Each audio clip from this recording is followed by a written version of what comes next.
Bismillahirrahmanirrahim. Assalamualaikum warahmatullahi wabarakatuh.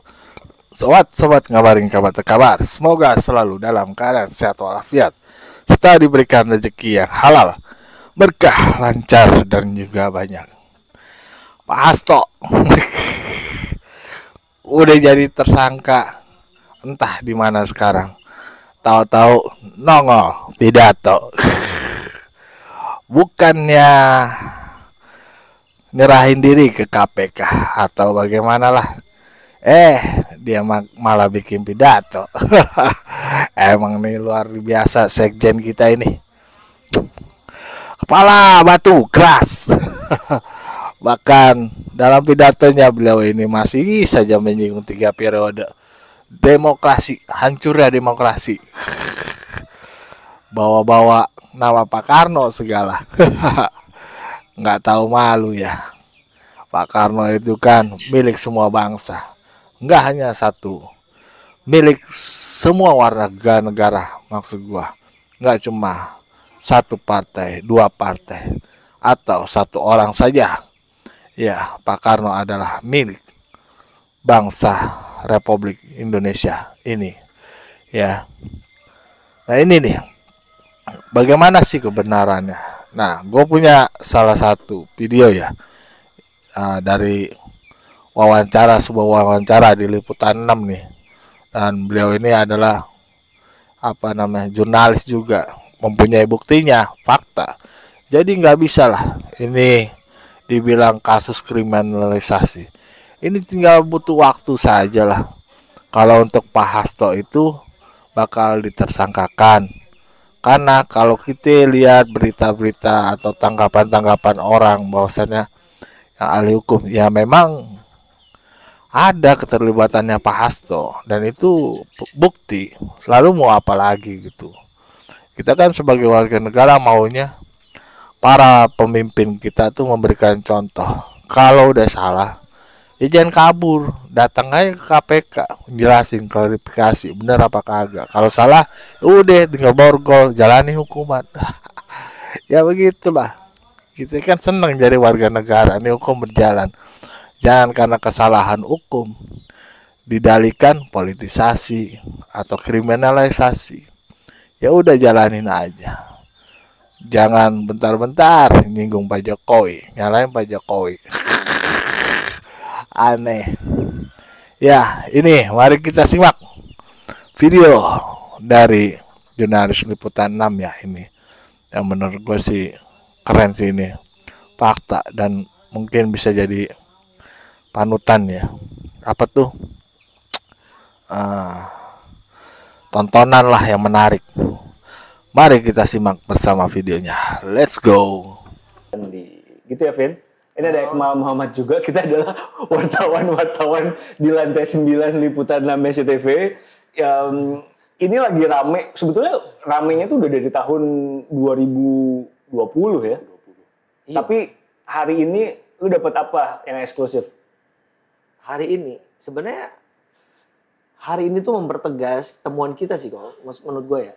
Kita kan sudah bahas soal Harun Masiku kan tahun 2023. Tapi sebenarnya jauh ke belakang, tahun 2020 sebenarnya udah ada kisi-kisi tipis soal apa yang terjadi hari ini gitu.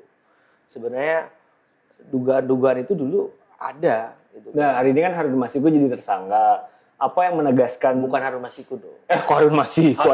Harun Masiku tuh udah dari zaman dulu jadi tersangka dan buron sampai sekarang. Hasto Kristianto, Sekjen PDIP jadi tersangka. Nah, apa yang membuat kita duduk bertiga? Ya, kita duduk bertiga ingin memberikan sedikit info-info gitu kan. Yang memang sudah kita temukan di 2003 ya Bang ya. Dulu Informan kan pernah bahas ya tahun 2023 kok. Tentang Harun Masiku. Nah, cuma waktu dulu tuh kita lebih bahasnya tuh lebih di mana sih posisi Harun Masiku? Nggak, lu ketemu siapa tadi? Beberapa sumber. Terus hasilnya apa? Memang kan menguatkan lah ya. Aduh politis banget, capek gue lama-lama. Lu dapet apa? Jadi kan apa yang sudah kita telusuri sejak 2023 di redaksi kita ini gitu kan, khususnya di tim kita gitu kan, bahwa memang adanya dugaan keterlibatan dari Mas Hasto ini gitu kan. Jadi memang kalau temuan dari sumber kita memang ada dugaan Hasto Kristianto ini ikut serta memberikan sejumlah uang untuk menyuap si Wahyu KPU ini yang sudah jadi tersangka kan. Jadi waktu itu tuh sebenarnya gambaran kasusnya gini. Ini kan bermula dari soal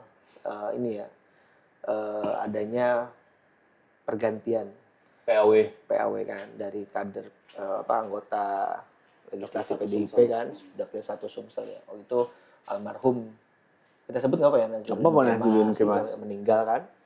Nah, cuman kan dari PDIP mungkin dari Pak Hasto ini kan pengen Harun Masiku yang menggantikan, bukan sesuai dengan aturan kan. Peraturan KPU Peraturan kan nomor 2-nya kan, Aprilia itu kan.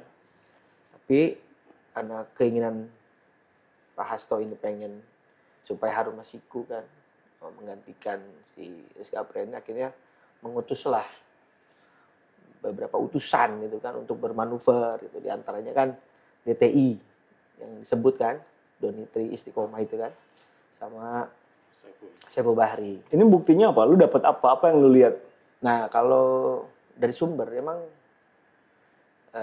kita dapetin memang ada arahan untuk bahwa si Saiful Bahri dan si Don ini memang sudah ingin menggulkan, gitu kan, menggulkan bagaimana perintah ini bisa terrealisasi di KPU bahwa nanti Harun Masiku yang jadi pengganti si Rizky Aprilia. Makanya waktu itu mereka ini sudah punya perencanaan.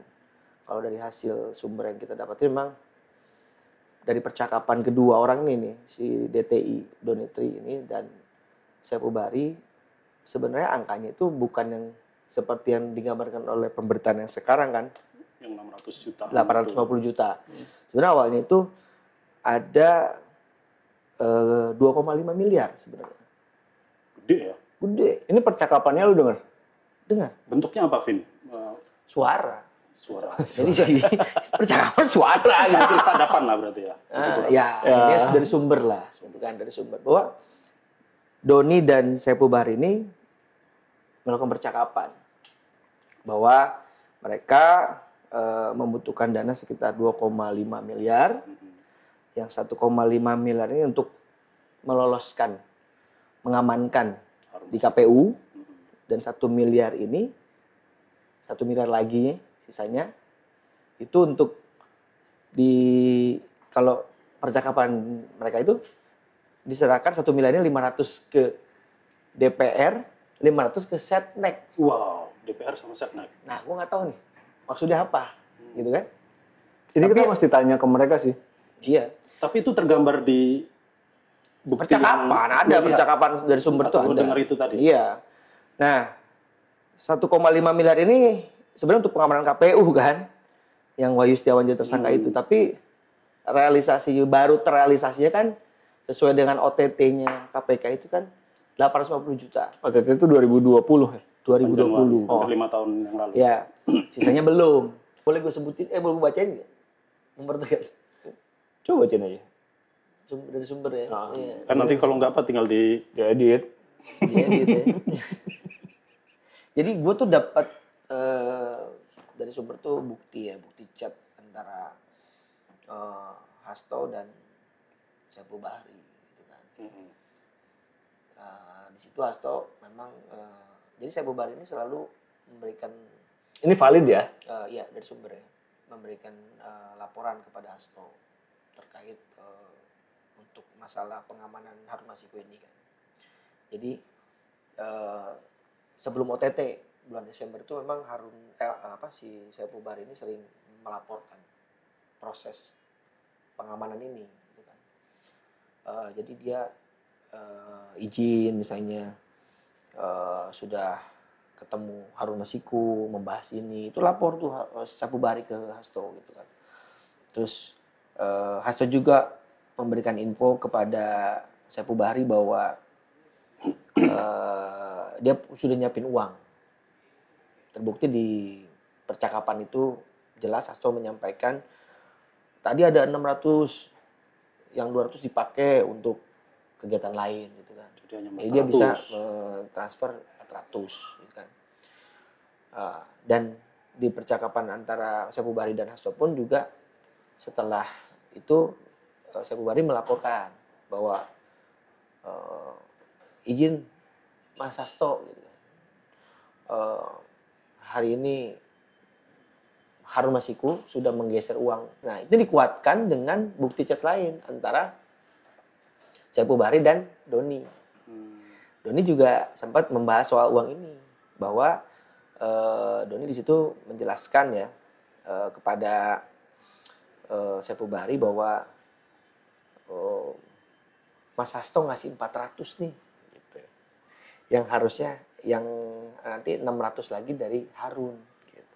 Itu percakapan antara si Doni dan Sepu Bahri gitu. Dan Doni di situ menjelaskan di percakapan itu, duit sudah kupegang nih, gitu, kata Doni kepada Sepu gitu.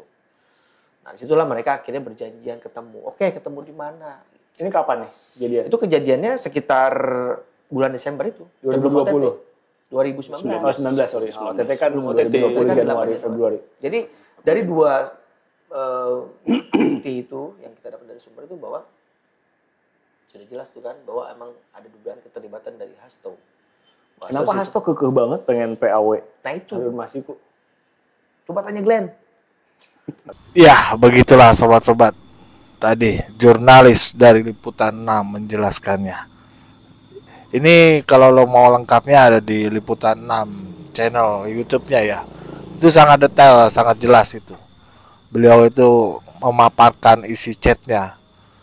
Dan ini membuktikan bahwasannya tidak ada lah ya intervensi atau politisasi, kriminalisasi yang digaung-gaungkan dari PDIP ya. Bahwasannya ini murni dari kasus hukum. Ya, Pak Hasto, udahlah nggak usah banyak pidato, datang aja nggak usah kabur. Yang gue yakin Pak Hasto juga nggak bakal kabur sih. Beliau kan taat hukum, begitu dalam pidatonya. Ya, terima kasih nih KPK udah membuktikan sebuah kebenaran bahwasannya tidak adalah namanya politisasi intervensi hukum untuk seseorang yang mempunyai level tertinggi di negeri ini, ya setidaknya di partai lah. Nah, jadi nggak ada kan intervensi dari Pak Jokowi atau hubungannya dari pemecatan Pak Jokowi 3 periode ataupun yang lain, yang nggak ada men. Udah. Bagaimana pendapat sobat-sobat? Berikan pendapat di kolom komentar. Wassalamualaikum warahmatullahi wabarakatuh.